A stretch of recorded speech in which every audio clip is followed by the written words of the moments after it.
Hello दोस्तों, आज हमारी पॉलिटिकल साइंस CUT की सेकंड क्लास है और आज भी हम 5 ही क्वेश्चन करेंगे जिसको हम डीपली समझेंगे, जिससे क्या हो कि उन 5 क्वेश्चनों करके हम बाकी काफ़ी सारे प्रश्न को बड़े आसानी से हल कर सकते हैं। तो आइए चालू करते हैं। पहला,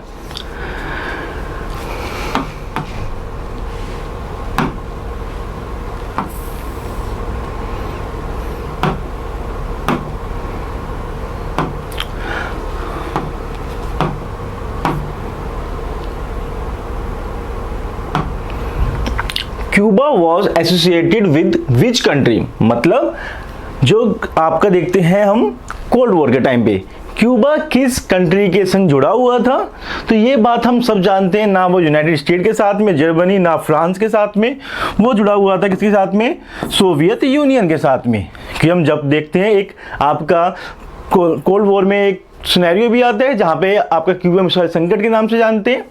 वहाँ पे क्या होता है कि सोवियत यूनियन क्यूबा में क्या करता है, अपनी मिसाइल तैनात कर लेता है और बाद में वहाँ पे जब पता लगता है US आर्मी को, तो उनसे कहा जाता है यहाँ तो आप अपनी मिसाइलें पीछे डालो या युद्ध चालू हो जाएगा। बाद में क्या करता है, जो आपका सोवियत यूनियन है और जो क्यूबा है, और वहाँ से मिसाइलें हटवा ली जाती है। तो इसका आंसर क्या होगा, सोवियत यूनियन। उसके बाद में newly independent countries got an option to stay away from any of the alliance since the time of created, मतलब हमें पता है 1945 के बाद में बहुत से जो राष्ट्र हैं स्वतंत्र होना चालू हो गए, इंडिपेंडेंट होना चालू हो गए थे। तो उस समय ही आपका कोल्ड वॉर भी चल रहा था। अब एक थी, या तो आप सोवियत संघ में मिलो जिसे हम सेकेंड वर्ल्ड के नाम से जानते हैं, और या तो आप फर्स्ट वर्ल्ड में मिलो जिसको हम अमेरिका के नाम से जानते हैं। अगर कोई एक ऐसा देश जैसे हम भारत को भी लेते हैं कि जो इन दोनों ही अलायंस का पार्ट नहीं बनना चाहता, तो वो कौन से ग्रुप या मेंबर, कौन सा ग्रुप था या कौन सी संस्था थी। तो हम यहाँ पे हम साफ देखते हैं कि यहाँ पे क्या थी, जिसका फाउंडर सदस्य भी इंडिया रहा है, नाम नॉन अलाइन मूवमेंट, मतलब कि हम दोनों शक्ति गुटों से बराबर दूरी बनाकर अपनी स्वतंत्र नीति का पालन कर सकते हैं। इसमें इसके 5 संस्थापक सदस्य थे, जिसमें भारत भी क्या था, एक फाउंडर नेशन था। जब ये आपका नाम बनता है उसमें हम देखते हैं नेहरू की भी क्या होती है, एक इंपॉर्टेंट भूमिका होती है। तो इसका आंसर क्या होगा, नाम। उसके बाद में arrange the following in the chronological order of and their establishment, मतलब इनको हम इनकी स्थापना के आधार पे इनको क्या करना है, इनको एक ऑर्डर में लगाना है। सबसे पहले हम यहाँ पे देखते हैं, अगर हम यहाँ पे देखें वर्ल्ड ट्रेड ऑर्गेनाइजेशन, इसका क्या है आपका 1994 में आता है। कभी कभी इसको थोड़ा आगे भी भेज देते हैं, किससे, एमनेस्टी इंटरनेशनल से। क्यों, क्योंकि गैट के बाद दौर चालू होता है, आपको पता है। और उसके बाद आपका वर्ल्ड ट्रेड ऑर्गेनाइजेशन आपके अस्तित्व में आता है, तो इसलिए हम कभी कभी आगे मान लेते हैं। लेकिन क्या है, इसके अगर हम खाली वर्ल्ड ट्रेड ऑर्गेनाइजेशन हो तो ये इसकी स्थापना कब हुई, 1994 में। एमनेस्टी इंटरनेशनल 1961 में होती है। उसके बाद में league of nation after first world war, और इसकी स्थापना कब होती है, 1920 में।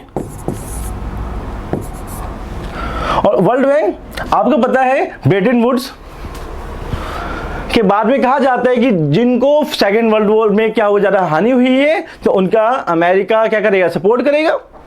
तो ब्रेटन वुड्स के जरिए आपके वर्ल्ड बैंक को लाया जाता है। तो वर्ल्ड बैंक कब, 1944 में। तो यहाँ पे हम देखें कि यहाँ पे आप देख सकते हैं, यहाँ पे क्या है आपका, सबसे पहले आपका यहाँ पे क्या आ जाएगा, आपका 1 क्या, league of nation, second world bank, third amnesty international, और फोर्थ वर्ल्ड ट्रेड ऑर्गेनाइजेशन। और जब इसको जोड़ा जाए गैट से, तो वहां पे क्या होगा, वहां पे 3 पे वर्ल्ड ट्रेड ऑर्गेनाइजेशन को कर दिया जाता है और 4 पे एमनेस्टी इंटरनेशनल को कर दिया जाता है। तो आप एग्जाम के अकॉर्डिंग और जो चीज आपको दी हो उसके अकॉर्डिंग आपको देखना है, ठीक है।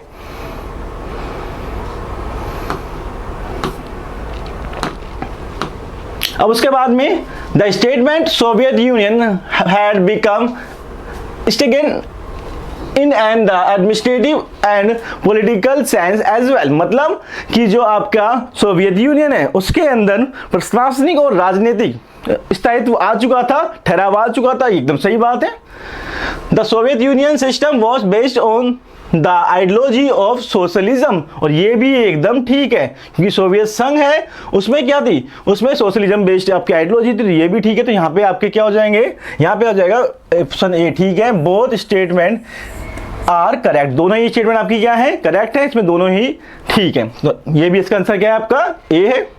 उसके बाद में आज का लास्ट क्वेश्चन आपका आता है the term the largest garage sale in history is associated, फिर मतलब विश्व की सबसे बड़ी गैराज सेल किसको कहा जाता है। हम सब जानते हैं जब आपका जो सोवियत यूनियन है वो डिस्ट्रॉय हो जाए, टूट जाती, विघटन हो जाता है, उसके बाद में क्या होता है कि जो अमेरिका और जो वर्ल्ड बैंक भी कह सकते हैं और जो आपकी इंटरनेशनल जो फाइनेंशियल सपोर्ट भी करती है कंट्री को, वो ऑर्गेनाइजेशन है, वो इस पैमाने पे वहाँ पर पुनर्स्थापना करते हैं रूस में और जो आपकी सोवियत यूनियन की कंट्री है कि पहले आपको जो अपनी व्यवस्था का ट्रांसफॉर्मेशन करना पड़ेगा सोशलिज्म से कैपिटलिज्म की तरफ।